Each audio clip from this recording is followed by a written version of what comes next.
नमस्कार दोस्तों, मैं हृदय मिश्रा आप सभी का स्वागत करता हूं डिकोड एग्जाम के इस ऑनलाइन प्लेटफॉर्म पे। कैसे हैं आप सभी लोग? आई होप आप सभी लोग अच्छे होंगे और अपनी पढ़ाई को बहुत ही बेहतर ढंग से कर रहे होंगे। देखिए, आज हम लोग एक प्रमुख आर्टिकल पर चर्चा करने वाले हैं और ये आपके परीक्षा के दृष्टिकोण से बहुत ही महत्वपूर्ण आर्टिकल है।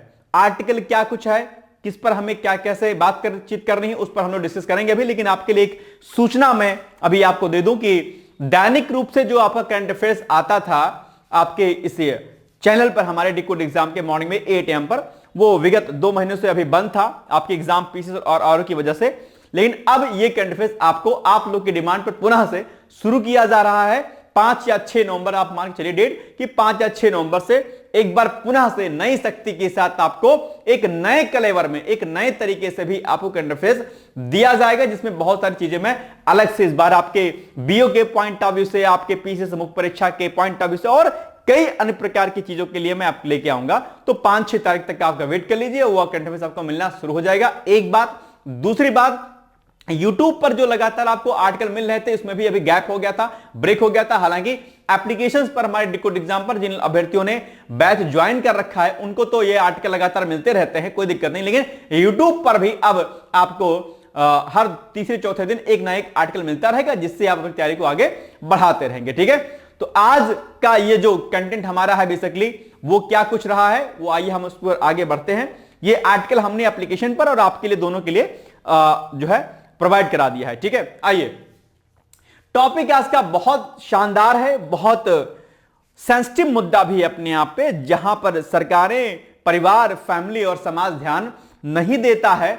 और ये एक ऐसी चिंता है जो भारत को एक बड़े जो है समस्याओं में जो है डाल सकती है अपने आप में। ठीक है, ये प्रॉब्लम क्या है? प्रॉब्लम है देश में युवाओं की स्थिति को या उनके मानसिक स्थिति को कोई समझने वाला नहीं है, और उसके वजह से जो हमारा यूथ है वो सुसाइड की तरफ आगे बढ़ रहा है। अर्थात आत्महत्या की जो घटनाएं हैं हमारे शिक्षण संस्थानों में, अर्थात एजुकेशनल इंस्टीट्यूट में, वो लगातार क्या हो रही हैं? बढ़ रही हैं। तो इसी टॉपिक पर एक समाचार पत्र है, उसमें एक आर्टिकल प्रमुख हमारे लेखक है उनके द्वारा दिया गया था।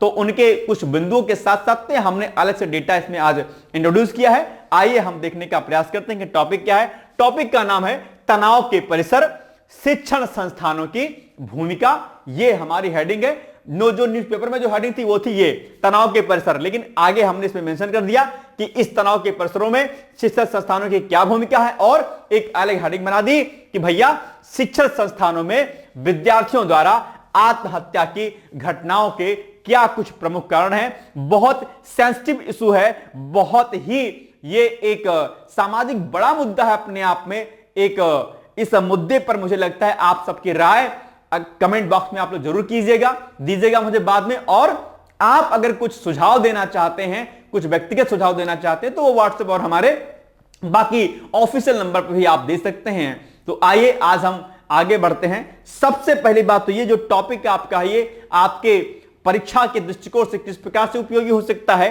तो अगर आप ये देखेंगे तो ये टॉपिक दरअसल आपका जो यूपीपीसीएस और यूपीएससी का जो मुख्य परीक्षा है, उसमें जो सामान्य अध्ययन का प्रथम प्रश्न पत्र है जो है आपका इंडियन सोसाइटी, उसका पोर्शन भी हो सकता है। और जो सामाजिक न्याय है आपका पेपर सेकंड का पॉलिटी वाले सेक्शन में, उससे भी आप इसको कोरिलेट कर सकते हैं। तो पेपर फर्स्ट और पेपर सेकंड से आप इसको कोरिलेट कर सकते हैं। और ये पॉइंट आपका एसए में भी आपके आ सकता है। एसए चाहे आप बीईओ का लिख रहे हो, एसए चाहे आप पीसीएस का लिख रहे हो, एसए चाहे आप यूपीएससी का लिख रहे हो, एसए चाहे आप बीपीएससी का लिख रहे हो, या फिर एसए आप किसी अनदर स्टेट पीसीएस का लिख रहे हो, किसी भी स्टेट सिविल सर्विसेज के एग्जाम के लिए ये क्या रहेगा? उपयोगी रहेगा।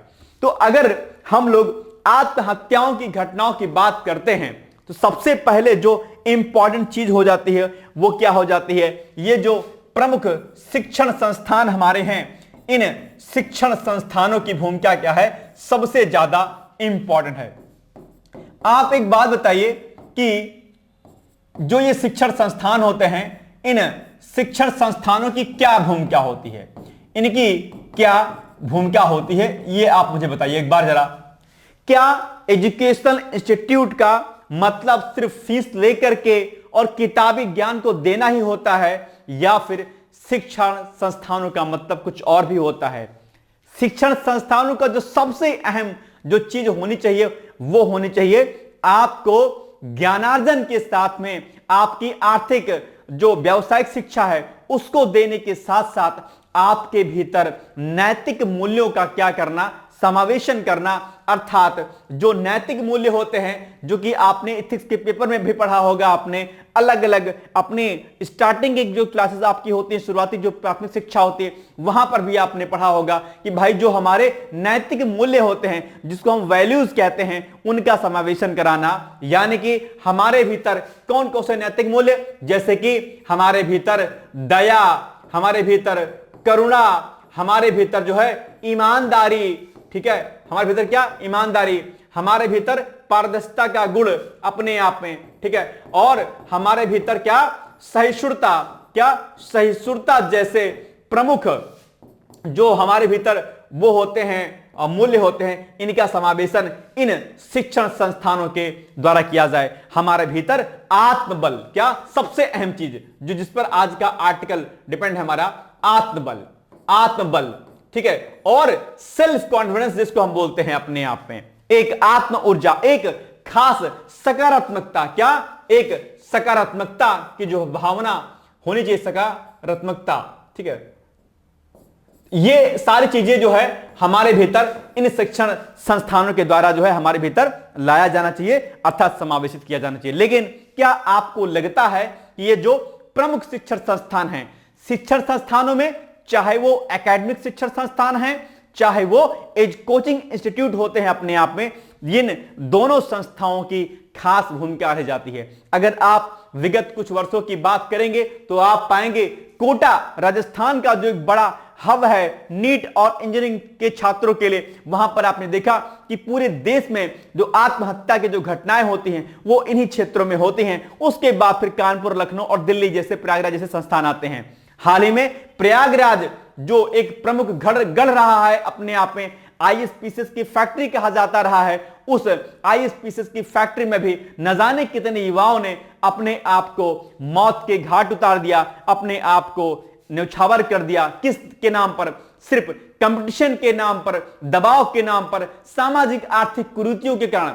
हालांकि इस बढ़ती हुई शिक्षण संस्थानों में आत्महत्या के प्रमुख कारणों पर अगर आप नोटिस करेंगे, अगर आप जानकारी प्राप्त करेंगे तो इसके कई सारे प्रमुख कारण हैं। क्या कुछ प्रमुख कारण हैं, एक एक करके हम इस पर बातचीत कर लेते हैं आपसे, और इन शिक्षण संस्थानों की क्या अहम भूमिका है उन पर भी हम बातचीत कर लेते हैं। ये चिंताजनक बात है कि आज हमने एजुकेशन को, शिक्षा को सिर्फ और सिर्फ व्यापारिक दृष्टिकोण से देखने का प्रयास किया है। हम अपने विद्यार्थियों के भीतर वह आत्मबल, वह पॉजिटिविटी, हम वह जो सकारात्मकता होती है, शायद हम वह अपने विद्यार्थियों के अंदर भीतर नहीं डाल सकते हैं। आपको पता होगा कि पीसीएस के अभ्यर्थियों को मैं पढ़ाता हूं, आप देखते होंगे अगर आपने कोर्स हमारा परचेज किया होगा, वहां पर मैं क्या पढ़ाता हूं, आपको पढ़ाता हूं मैं गवर्नेंस और एथिक्स का पेपर पढ़ाता हूं।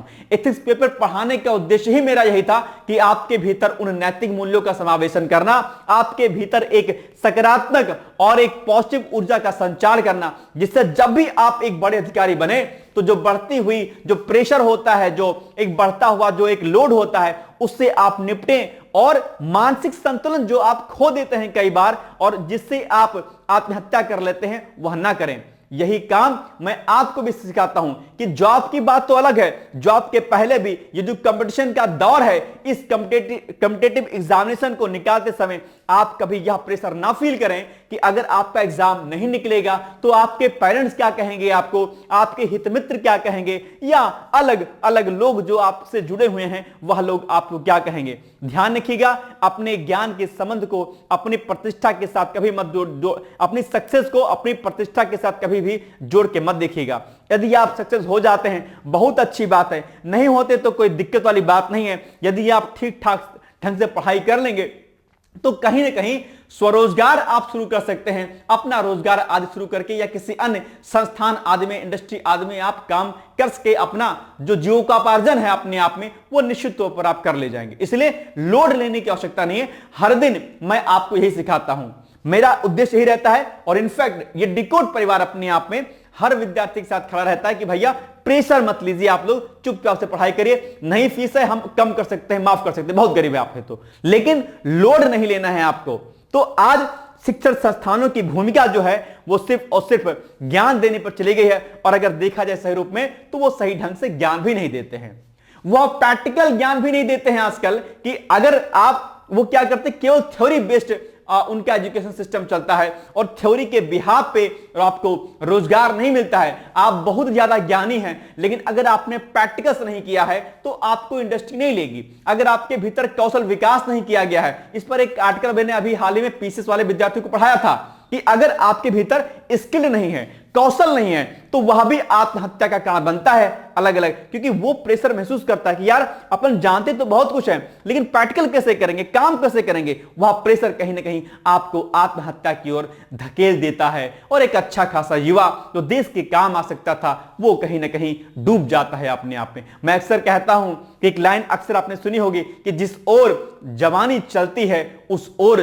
जमाना चलता है अपने आप में। तो अगर जवानी अगर एक तरफ चलती है, जमाना एक तरफ चलता है अपने आप में, उसके पीछे चलता है, तो इसका मतलब यह हुआ कि कहते हम एक स्टेटमेंट है अक्सर कि युवाओं के कंधे के ऊपर क्या है, देश है, हमारा भविष्य है देश का।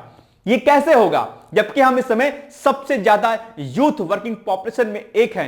65% पॉपुलेशन हमारी अपने आप में युवा है अपने आप में, लेकिन इन 65% पॉपुलेशन को हम किस प्रकार से अपने वर्किंग सेक्टर में हम इनको ले जाएं, सर्विस सेक्टर से लेकर के अलग अलग सेक्टर में इनको ले जाएं, या प्रमुख शिक्षण संस्थानों की या अलग अलग शिक्षण संस्थानों की भूमिका हो जाती है।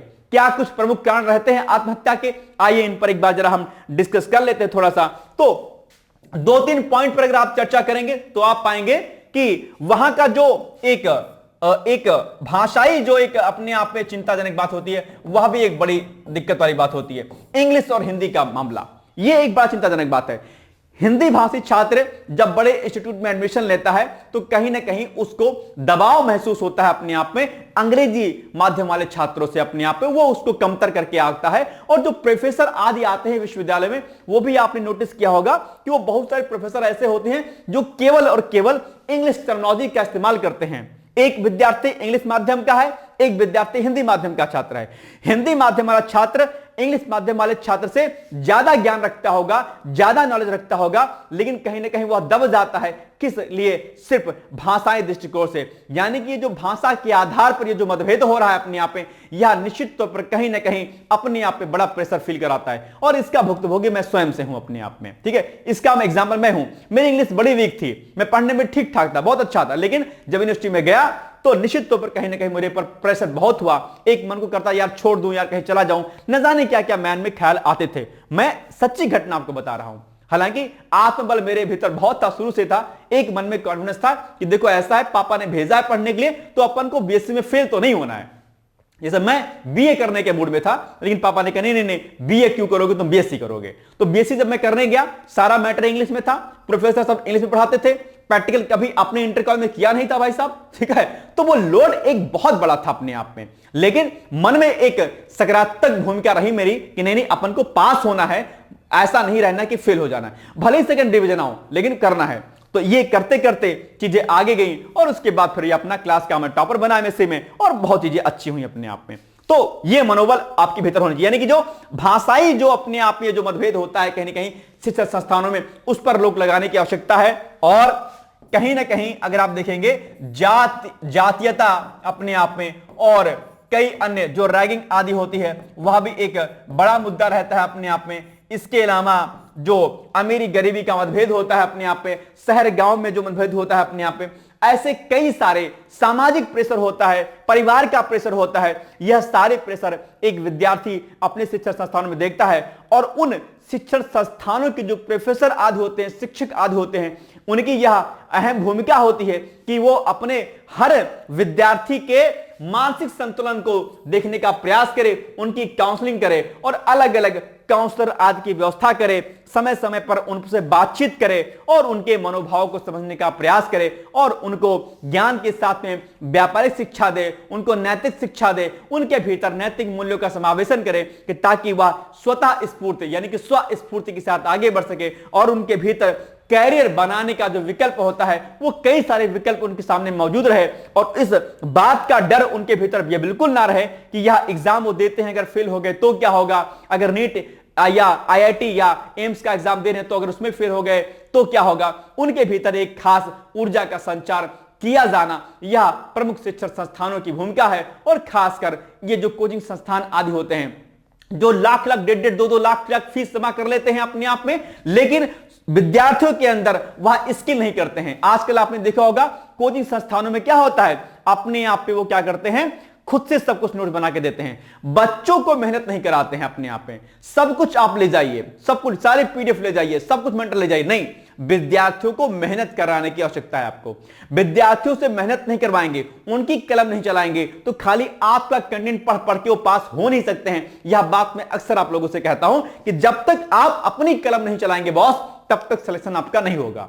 तो ये सारी बातें एक कोचिंग संस्थानों की, एक एकेडमिक एजुकेशनल इंस्टीट्यूट की जिम्मेदारी बनती है कि वह अपने भीतर जो चीजों को अच्छे से रखते हुए विद्यार्थियों के भीतर एक सकारात्मक सोच का समावेशन करे अपने आप पे। तो आइए अब कुछ एक प्रमुख बातों पर हम लोग चर्चा कर लेते हैं। तो अभी चर्चाओं में ये टॉपिक इसलिए रहा है क्योंकि अभी हाल ही में बढ़ती हुई आत्महत्या की घटनाएं बहुत तेजी के साथ आगे जा रही हैं और यह चिंताजनक बात है अपने आप में। ठीक है, अगर आप देखेंगे तो प्रतिवर्ष जो है लगभग 13,000 जो विद्यार्थी होते हैं अपने आप में वो सुसाइड करते हैं, यानी कि प्रतिदिन एक जो है विद्यार्थी अपने आप में आत्महत्या कर लेता है और ये एक चिंताजनक बात है।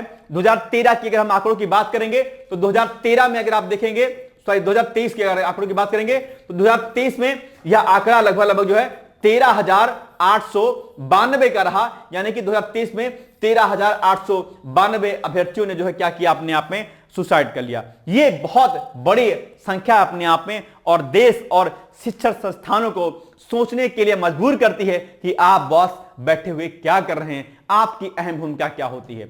शिक्षक तो दोस्त होता है ना, शिक्षक का संबंध अपने विद्यार्थियों के साथ एज ए फ्रेंड होना चाहिए, लेकिन क्या हम आज उस संबंध को स्थापित कर पाते हैं, नहीं कर पाते हैं। तो यह बात आपको विशेष तौर पर ध्यान देनी है। और इसी कंटेक्स्ट में अभी हाल ही में सुप्रीम कोर्ट ने, माननीय उच्चतम न्यायालय ने एक निर्णय दिया है और कहा है कि जो है 8 वीक के अंदर सभी शिक्षण संस्थान केंद्र सरकार और राज्य सरकार के उनको रिपोर्ट सबमिट करें और वो बताएं कि उनके यहां पर जो विद्यार्थी हैं उनकी मानसिक स्थिति क्या है, वो कौन सा कोर्स आदि कर रहे हैं और किस प्रकार से उनकी मन स्थिति है। इस पर अभी सुप्रीम कोर्ट ने एक जो निर्णय दिया है, देखते हैं कि क्या कुछ सरकार इसमें करती हैं। तो ये सारी बातें यहां पर हैं। अब हम बिंदुवार तरीके से आपसे एक एक करके बातचीत कर लेते हैं। आइए, यानी कि शिक्षण संस्थानों का वास्तविक अर्थ है जहां ज्ञानार्जन के साथ साथ में विद्यार्थियों के भीतर व्यवहारिक कौशल और जीवन में चुनौतियों से मुकाबला करने की मानसिक शक्ति विकसित की जाए।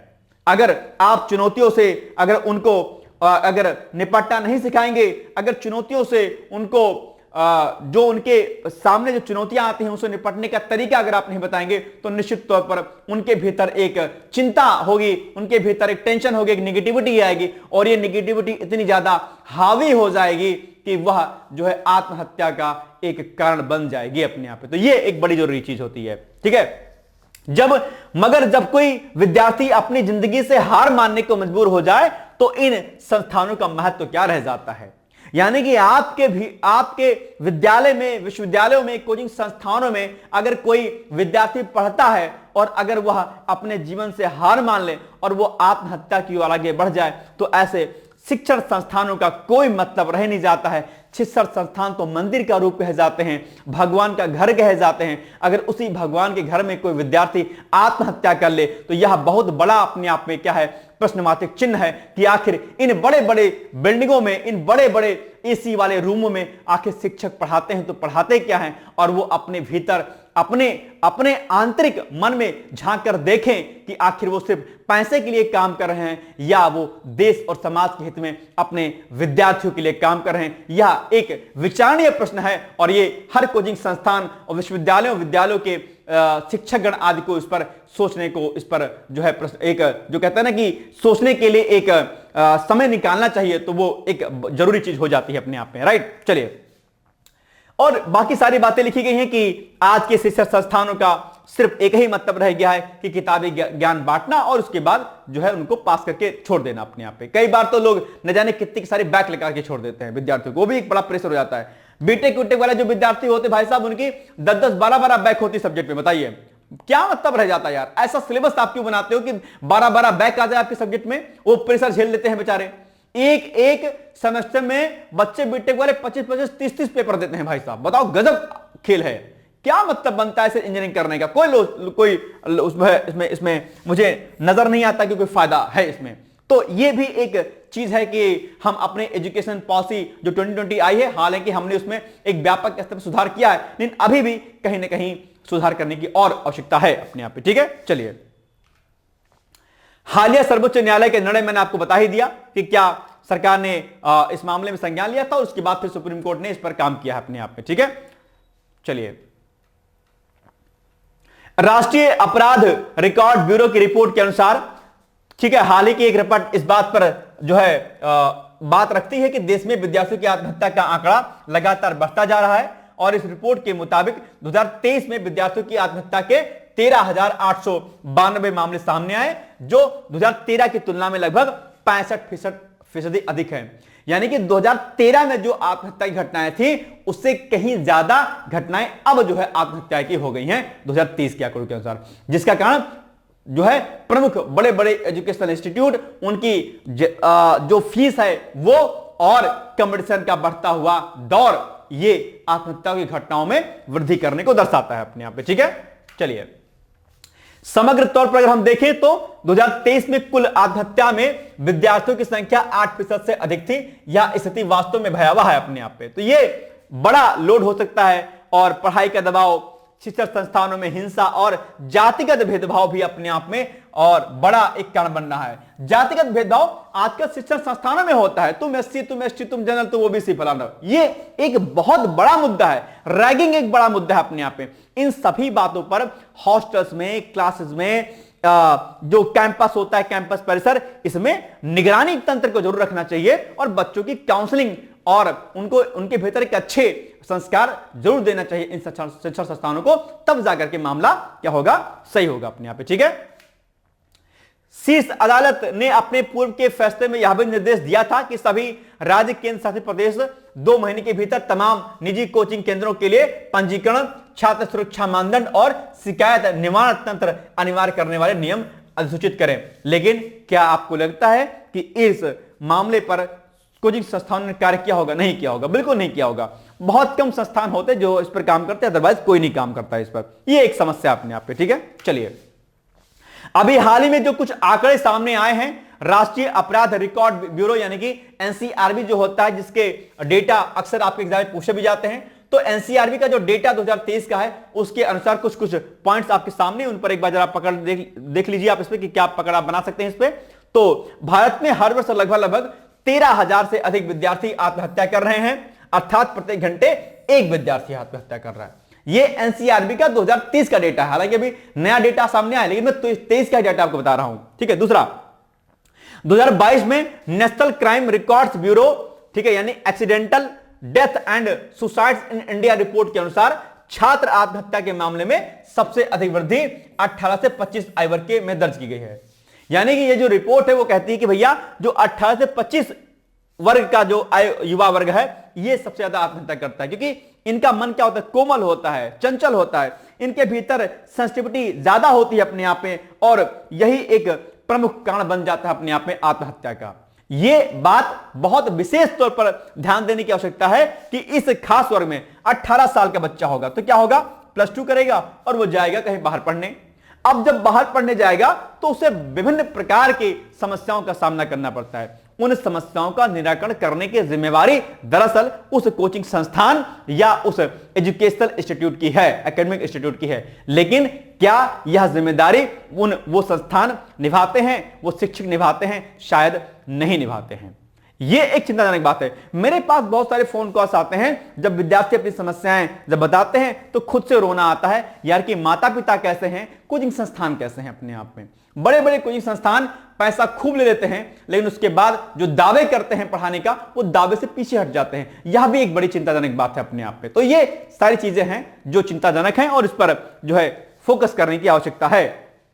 दूसरा, आईआईटीज और मेडिकल कॉलेजों में आत्महत्या के मामलों के अध्ययन से पता चलता है कि इन घटनाओं के पीछे मानसिक प्रेशर यानी कि मेंटल जो प्रेशर है अपने आप में वो बहुत ज्यादा है, बहुत ज्यादा है। आईआईटीज मेडिकल्स में तो प्रेशर बहुत ज्यादा है। नीट की जो कोचिंग है आईआईटीज की, उनमें जो बच्चे पढ़ रहे हैं भाई साहब, उनमें एक अलग प्रकार का प्रेशर महसूस हो रहा है। और हाल फिलहाल में इंटरनेट और ये जो बढ़ता हुआ जो बाजारवाद है, जो नग्नता है, न्यूडिटी है, जो इसने भी आत्महत्या की घटनाओं में बढ़ोतरी की है। जैसे अभी हाल ही में एक घटना आप लोगों ने सुना होगा कि एक लड़की ने जो है आत्महत्या कर ली अपने बॉयफ्रेंड के कारण, सुना होगा आप लोगों ने। ये क्या है? यह भी एक प्रमुख कारण है और इस पर भी माता पिता के साथ साथ में शिक्षकों को भी इस बात पर ध्यान देने की आवश्यकता है कि वह अपने फोन में क्या कुछ कर रहे हैं, वो इंटरनेट पर क्या कुछ चीज देख रहे हैं। यह भी एक आवश्यक चीज हो जाती है अपने आप पे। यह भी निगरानी का एक जो है कारण बन सकता है अपने आप पे, ठीक है। इसके अलावा वहां पर सामाजिक अलगाव, जातीय और आर्थिक भेदभाव और प्रतिस्पर्धात्मक दबाव भी अपने आप में प्रमुख कारण बन जाता है। एक कारण आर्थिक भेदभाव बनता है अपने आप में। जैसे एक ए नाम का विद्यार्थी है, एक बी नाम का विद्यार्थी है। बी नाम का विद्यार्थी अमीर घर का लड़का है, ये पार्टी सार्टी खूब देता है, खूब ज्यादा पैसे उड़ाता है, तो इसके मन में कहीं ना कहीं अब इसके पास चूंकि पैसा नहीं होता, ये ना कुछ सही से खा पाता है और ना कहीं से किसी को पार्टी दे पाता है। इसको लोग कंजूस कंजूस कहते हैं, लोग इसको अलग तरीके से इसको ट्रीट करते हैं अपने आप पे। तो ये भी एक कहीं ना कहीं एक प्रेशर महसूस होने लगता है वहां पर शिक्षण संस्थानों में। तो ये सब बातें हैं जहां पर शिक्षण संस्थानों को इस पर ध्यान देने की आवश्यकता होनी चाहिए, राइट। चलिए, अब आत्महत्या के प्रमुख कारणों को आप अलग अलग हेडिंग के माध्यम से आप समझ सकते हैं, जैसे कि शैक्षणिक दबाव और असफलता का भय, यानी कि पढ़ाई का इतना लोड रहता है विद्यार्थियों के ऊपर कि एक एक सेमेस्टर में 10-10, 8-8 विषय हैं अपने आप में, फेल हो जाओगे तो फिर से क्लास में पढ़ोगे। और इसके अलावा अनसक्सेस यानी कि अगर हम फेल हो गए तो क्या होगा, यह प्रेशर उनको आत्महत्या की ओर क्या करता है, धकेल देता है। कोचिंग संस्थान, बड़े बड़े संस्थान अपने आप में खूब ज्यादा वर्क देते हैं, फिर उस पर अगर नहीं कर पाते हैं तो दिक्कतें होती हैं, क्लास में कमेंटबाजी की जाती है और बहुत सारा प्रेशर होता है, वो आत्महत्या की ओर धकेल देता है। और बड़े बड़े कोचिंग संस्थानों की बात छोड़िए बॉस, ये जो आजकल 6, 7, 8 क्लास के जो बच्चे हैं, इंटर क्लास के, उन बच्चों को इतना स्कूल वाले काम देते हैं कि मैं तो पसीना मेरे देख के छूट जाता है। ये जो कार्य कर रहे हैं जो शिक्षा संस्थान, इस पर मुझे लगता है सरकार को विशेष निगरानी करने की आवश्यकता है कि भैया बच्चों को इतना प्रेशर कम से कम तो ना दिया जाए। टीचर नहीं पढ़ाते हैं, वो एकदम धमाधम कोर्स जो है दे देंगे होमवर्क। क्यों? क्योंकि उनको जानते हैं कि ये घर पे जाके क्या करेंगे, ट्यूशन पढ़ेंगे। और एक बहाना यह भी रहता है कि ट्यूशन फिर वो मुझसे पढ़ेंगे। तो ये जो होमवर्क जो बच्चों को दिया जाता है आजकल कोचिंग संस्थानों और अलग अलग स्कूली छात्रों को, इस पर सरकार को विशेष फोकस करने की आवश्यकता है। ये जो बड़ा कुंतल कुंतल जो बस्ता, जो बैग लाद के जो विद्यार्थी चलते हैं, जिससे उनको बैकबोन की बीमारियां आदि हो जाती हैं, ये एक बड़ा बैकबोनल प्रॉब्लम बहुत होती है अपने आप पे बच्चों को। इस पर सरकार को विशेष ध्यान देने की आवश्यकता है और ऐसे संस्थानों पर उचित कार्रवाई करने की आवश्यकता है अपने आप पे, ठीक है। चलिए, सामाजिक आर्थिक दबाव, आर्थिक विषमता, यह भी एक बड़ा कारण है। कमजोर वर्गों से आने वाले छात्रों को समायोजन में कठिनाई होती है अपने आप में, उनके पास इतना अच्छा कपड़ा, इतनी अच्छी चीजें नहीं होती हैं और वो एक अपने आप में जब कंपटीशन फील करते हैं तो वो अपने आप को बहुत द्विम दर्जे का समझते हैं और यो उनके लिए आत्महत्या का कारण बन जाती है अपने आप में। भेदभाव और सामाजिक बहिष्करण, यानी कि कुछ मामलों में जातिगत या भाषाई भेदभाव के कारण भी आत्महत्या को ठेस पहुंचती है। और भाषाई जो आजकल भेदभाव, तो आप देख ही रहे, मराठी, हिंदी से लेकर कर्नाटकी, उड़िया, कन्नड़, ये जो आजकल आप देख रहे हो बहुत ज्यादा चिंताजनक बात है अपने आप में और इस पर भी सरकार को ध्यान देने की आवश्यकता है। शिक्षण संस्थानों को इस पर भी ध्यान देने की आवश्यकता है अपने आप में, ठीक है। भाषाई भेदभाव और जो ये जातिगत भेदभाव है, यह भी चिंताजनक बात है, तो इस पर भी जो चीजों को फेस करना चाहिए। काउंसलिंग और समर्थन प्रणाली की कमी है। अधिकांश संस्थानों में मनोवैज्ञानिक सहायता केंद्र प्रशिक्षित काउंसलर नहीं है अपने आप पे। कोई विद्यार्थी अगर प्रेशर फील कर रहा है तो डिपार्टमेंट में उसके एक ऐसा काउंसलर होना चाहिए कि भैया वो उनकी समस्याओं पर विचार करे और उनको समझाए कि बाबू ऐसा नहीं, ऐसा करना है आपको। तो ये जो काउंसलर होते हैं, जो मनोवैज्ञानिक होते हैं, उन मनोवैज्ञानिकों की नियुक्ति सरकार को अलग से इन शिक्षण संस्थानों में करनी चाहिए, कोचिंग संस्थान में भी करनी चाहिए। जैसे दृष्टि में जब मैं ऑप्शनल कर रहा था तो मुझे मालूम चला कि फीमेल बच्चों के लिए एक मैडम रहती है और मेल बच्चों के लिए एक टीचर रहते हैं जो उनकी समस्याओं को देखते हैं कि भैया आप जानते हैं कोई संस्थानों में दिन भर प्रपोजल आते रहते हैं, बड़े लड़कियों को धमकी दी जाती रहती है, तो उसके लिए शिक्षण संस्थानों में ऐसे काउंसलर रखे जाते हैं।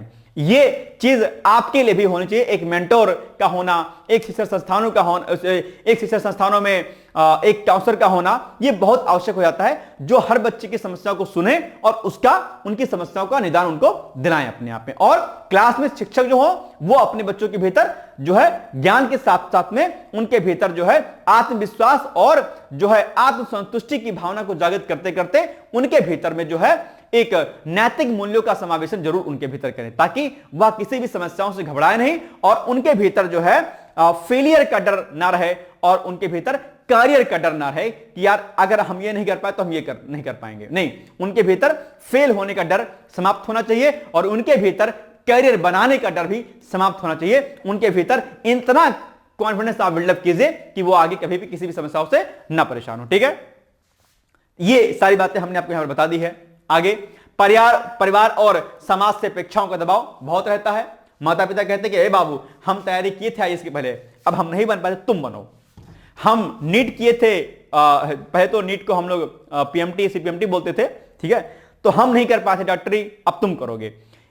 फला का लड़का, फला का बिटिया डीएम हो गई हैं, एसडीएम हो गई हैं, तुम क्या करत हो, तुम कर चाहिए नहीं, ऐसी बातें बोलते हैं। ए भैया, फला के लड़का तो रिक्शा चलावत रहे, तो अब तुमका तो हम बहुत सुविधा दिया, तुम बन जाइयो आईएएस, तो बढ़िया लगी हमका। ऐसे लोग कोई भी उत्तर प्रदेश में कमेंट करते हैं, तो ये नहीं होना चाहिए। माता पिता की तरफ से, अपने परिवार की तरफ से जो प्रेशर होता है, ये बच्चों के ऊपर नहीं होना चाहिए कि भैया बच्चा, हम बड़ी मेहनत से पैसा कमाई थे और तू अब तुम पीछे निकाल दे हो। होता है शादी का भी प्रेशर होता है भाई साहब, लड़कों के ऊपर आजकल नौकरी नहीं लगती तो शादी जल्दी नहीं होती, लड़कियां तो डम करके चली जाती हैं, कई बार ऐसा होता है। लड़के भी या लड़के दोनों एक दूसरे को मतलब जो है वो करते हैं, यूज करते हैं आजकल। ये बड़ी चिंताजनक बात है अपने आप में, ये भी एक प्रेशर है कहने पाए। गर्लफ्रेंड बॉयफ्रेंड वाला प्रेशर भी है अपने आप में, और इसको भी माता पिता को देखने का प्रयास करना चाहिए। बच्चे देखो, ऐसा है, तुम सही हो अपनी जगह पर, पढ़ाई करो, बाकी तो ठीक है, कोई दिक्कत नहीं है, ब्याह तुम्हारा हम कर देंगे, टेंशन ना लो बॉस, है ना। तो ये भी एक प्रेशर आजकल नए मॉडर्न तरीके से समस्याओं में शामिल हो गया अपने आप में। ये है, ये बड़ा प्रेशर होता है। आजकल के लड़के लड़कियां इस बात के लिए मना कर देते हैं कि तुम्हारे गवर्नमेंट जॉब नहीं है। दो लोग आपस में प्यार मोहब्बत करते हैं, लड़का सक्सेस हो गया तो लड़की से नहीं करता है, लड़की सक्सेस होगी तो लड़के से नहीं करती है। ये बड़ा होता है आजकल खेल, तो इस पर भी जो है ध्यान देने की आवश्यकता है अपने आप में। ठीक है, तो परिवार की तरफ से जो एक प्रेशर आता है, ये प्रेशर नहीं होना चाहिए। यानी कि सफलता को ही जीवन का मानक मानने की मानसिकता विद्यार्थियों को असहाय बना देती है कि भैया हम सक्सेस हुए तो ही सब ठीक है, नहीं तो नहीं। अरे यार, नहीं सक्सेस होंगे तो अपना काम कीजिएगा, कुछ और काम कीजिएगा। इतने आप रेडीमेड गधे टाइप के तो नहीं होंगे ना, कुछ नहीं कर पाएंगे बॉस, कर ले जाएंगे।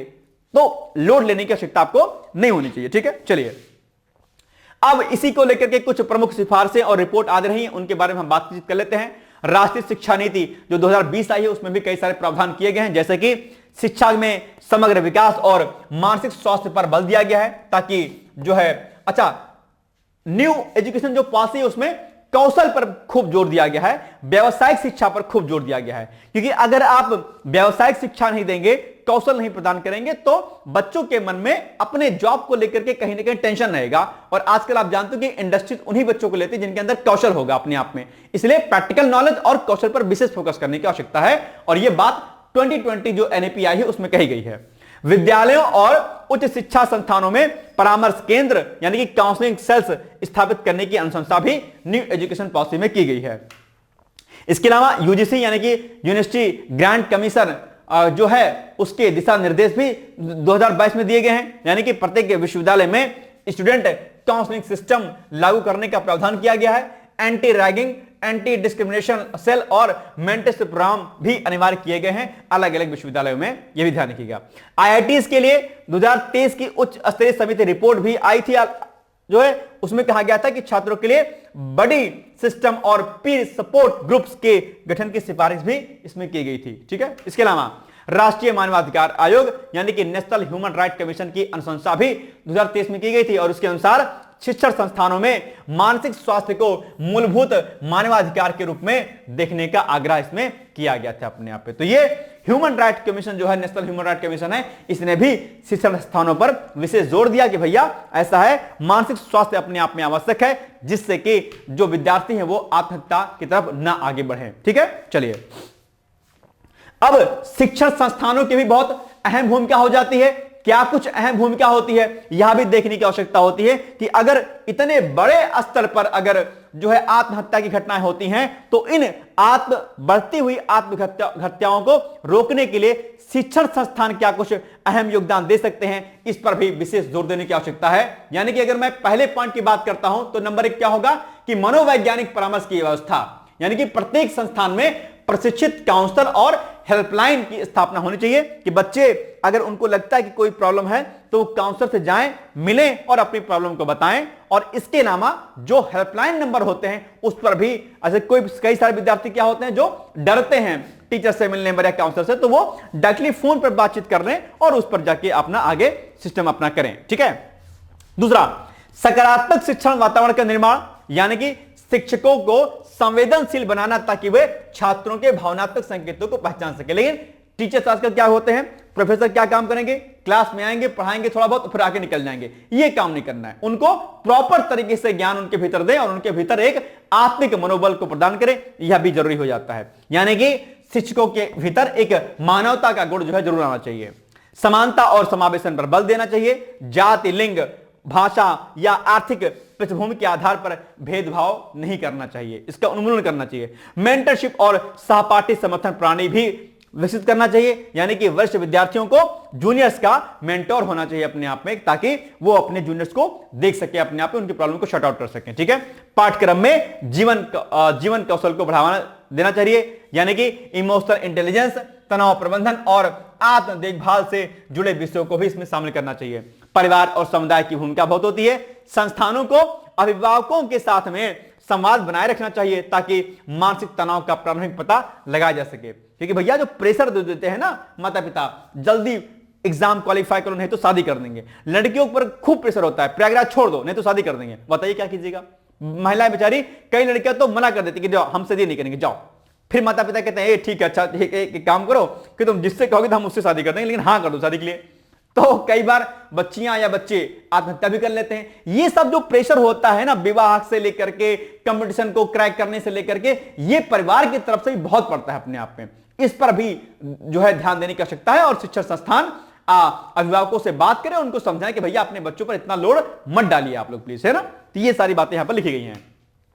अब जो है इसी टॉपिक पर अब आपके सामने जो संभावित प्रश्न मुख्य परीक्षा के दृष्टिकोण से हैं वो भी मैंने मेंशन कर दिए हैं, और इसके अलावा इस टॉपिक पर जो निबंध में जो प्रश्न बन सकते हैं वो भी हमने आज इसमें मेंशन कर दिए हैं। तो अलग अलग टॉपिक के अनुसार आपके यहां पर प्रश्न बन सकते हैं, जैसे कि एग्जाम्पल के लिए शिक्षण संस्थानों में बढ़ती विद्यार्थियों की आत्महत्याएं, कारण, प्रभाव और समाधान, इस कथन का समालोचनात्मक विश्लेषण कीजिए। ये आपके एग्जाम में आ सकता है, चाहे बात आप यूपीएससी की करें, पीसीएस की करें या बीओ आदि की एग्जाम की बात करें। ठीक है। क्या आज के शिक्षण संस्थान विद्यार्थियों को ज्ञान के साथ मानसिक सशक्तिकरण प्रदान करने में विफल हो रहे हैं? विवेचना कीजिए, यह भी प्रश्न बन सकता है। तीसरा प्रश्न क्या बन सकता है कि शिक्षण संस्थानों का उद्देश्य केवल शैक्षणिक उपलब्धि नहीं बल्कि जीवन प्रबंधन कौशल का विकास भी होना चाहिए। इस कथन के आलोक में विद्यार्थियों की आत्महत्या की समस्या पर चर्चा कीजिए। बहुत अच्छा सा, बहुत सुंदर सा टॉपिक है, इस पर भी प्रश्न आप बन सकता है, इसको भी आप लोग लिखने का प्रयास कीजिएगा। ठीक है। चलिए, सुप्रीम कोर्ट के हालिया निर्देशों और एनसीआरबी रिपोर्ट के आलोक में शिक्षण संस्थानों में विद्यार्थियों की आत्महत्या की समस्या का विश्लेषण कीजिए। जो एनसीआरबी का डेटा आया था उसके अकॉर्डिंग शिक्षण संस्थान तभी सार्थक हैं जब वे विद्यार्थियों के मानसिक स्वास्थ्य की रक्षा करें। इस विचार के संदर्भ में भारतीय शिक्षण संस्थानों की वर्तमान स्थिति का मूल्यांकन कीजिए, यह भी प्रश्न बन सकता है।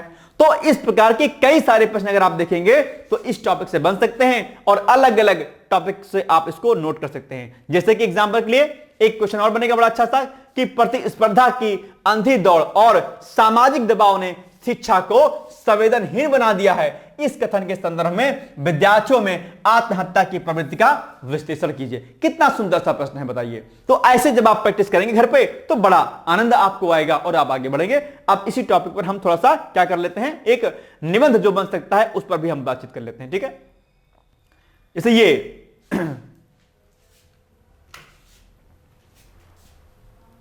छोड़ दीजिए इसको, ये 2 बार हो गया, इसको छोड़ दीजिए, खैर कोई बात नहीं।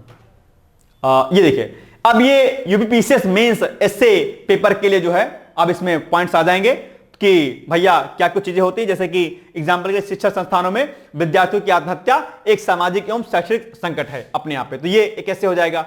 दूसरा, तीसरा, चौथा, पांचवा, ये ऐसे इस पर बन सकते हैं। इन ऐसे की आप प्रैक्टिस कर सकते हैं और आप हमसे बातचीत कर सकते हैं। ठीक है, तो ये सारी बातें हो गई। बाकी कहीं कोई दिक्कत होती है आपको, निसंदेह आप हमें कॉल मैसेज कर सकते हैं। डिकोड एग्जाम के बाकी जो अन्य चीजें हैं उस पर भी आप बातचीत कर सकते हैं, जैसे कि नंबर हमारा क्या है 8604409201। ठीक है, तो आप बातचीत करके और इन सारे प्रश्नों पर मुझसे आप बातचीत कर सकते हैं एसए आदि को लेकर के। ठीक है, ध्यान रखिएगा। चलिए, ये सारे पॉइंट यहां पर दिए गए हैं आपके सामने। ठीक है, ये आप एक बार नोट कर लीजिएगा। ठीक है, चलिए आगे बढ़ते हैं।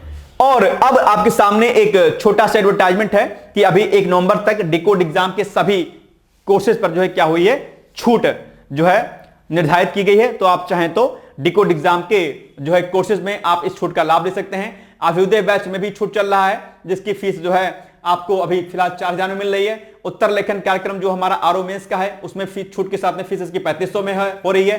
करंट अफेयर्स का बूस्टर बैच चल रहा है, उसकी फीस हमारी जो है 251 रुपए मात्र हो रही है। अभ्यास बैच एसए के लिए इसकी फीस 1000 रुपए हो रही है। ठीक है, संकल्प बैच बीओ का इसकी फीस हमारी 4000 हो रही है।